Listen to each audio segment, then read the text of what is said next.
तुम्हारा नाम क्या है? श्री नंद किशोर मेहता ने पूछा। बालक ने उत्तर दिया, भगत सिंह। तुम क्या करते हो? मैं बंदूक बेचता हूँ। बालक भगत सिंह ने बड़े गर्व से उत्तर दिया, बंदूकें? हाँ, बंदूकें। वो क्यों? अपने देश की स्वतंत्रता कराने के लिए। तुम्हारा धर्म क्या है?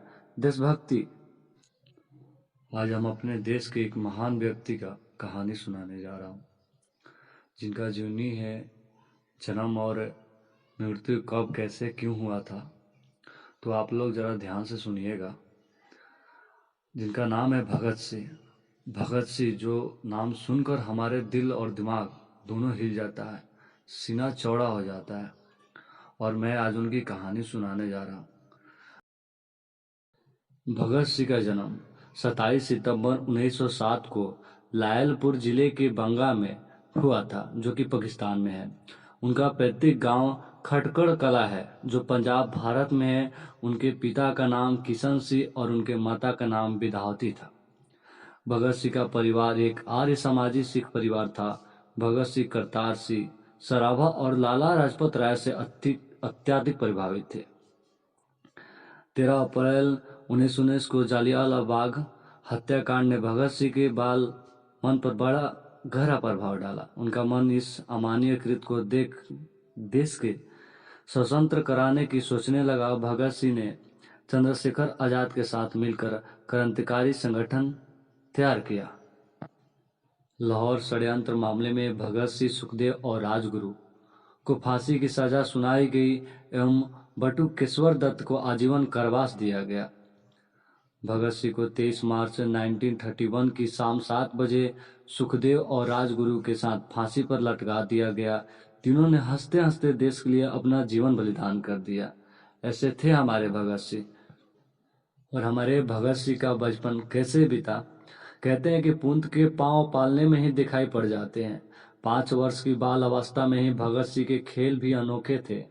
वो अपने साथियों को 2 टोलियों में बांट देता था और वो परस्पर एक दूसरे का आक्रमण करके युद्ध का अभ्यास किए करते थे।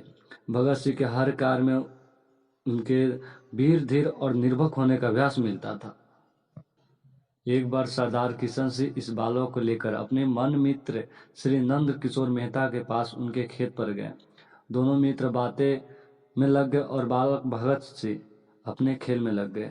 नंद किशोर मेहता का ध्यान भगत सिंह के खेल की ओर आकर्षक हुआ। भगत सिंह मिट्टी के ढेर पर छोटे छोटे तिनके लगाए जा रहे थे। इनके इस कार्य को देखकर नंद किशोर मेहता बड़े स्नेह भाव से बालक भगत सिंह से बात करने लगे। तुम्हारा नाम क्या है? श्री नंद किशोर मेहता ने पूछा। बालक ने उत्तर दिया, भगत सिंह। तुम क्या करते हो? मैं बंदूक बेचता हूँ। बालक भगत सिंह ने बड़े गर्व से उत्तर दिया, बंदूकें? हाँ, बंदूकें। वो क्यों? अपने देश की स्वतंत्रता कराने के लिए। तुम्हारा धर्म क्या है? देशभक्ति। उन्होंने देशभक्ति कहा। देश की सेवा करना ही हमारा धर्म है। श्री नंद किशोर मेहता राष्ट्रीय विचारों से ओतप्रोत राष्ट्रभक्त व्यक्ति थे। उन्होंने बालक भगत सिंह के बड़े स्नेहपूर्वक अपने गोदी में उठा लिए।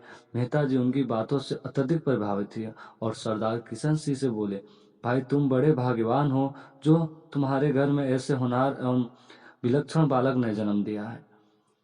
मेरा इससे हार्दिक आशीर्वाद है। यह बालक संसार में तुम्हारे नाम रोशन करेगा। देशभक्तों में इसका नाम अमर रहेगा। और आज वास्तव में समय आने पर मेहता की यह भविष्यवाणी सत्य सिद्ध हुई। और एक काव्य शायरी है जो कि भगत सिंह द्वारा, हमारे महान पुरुष के द्वारा लिखा गया है। उसे यह फिक्र है हरदम नया तर्जो जफा क्या है, हमें यह शौक देखे सितम की इंतहा क्या है। दहर से क्यों खफा रहे, चरख क्यों गिला करे, सारा जहां अदू सही आओ मुकाबला करे।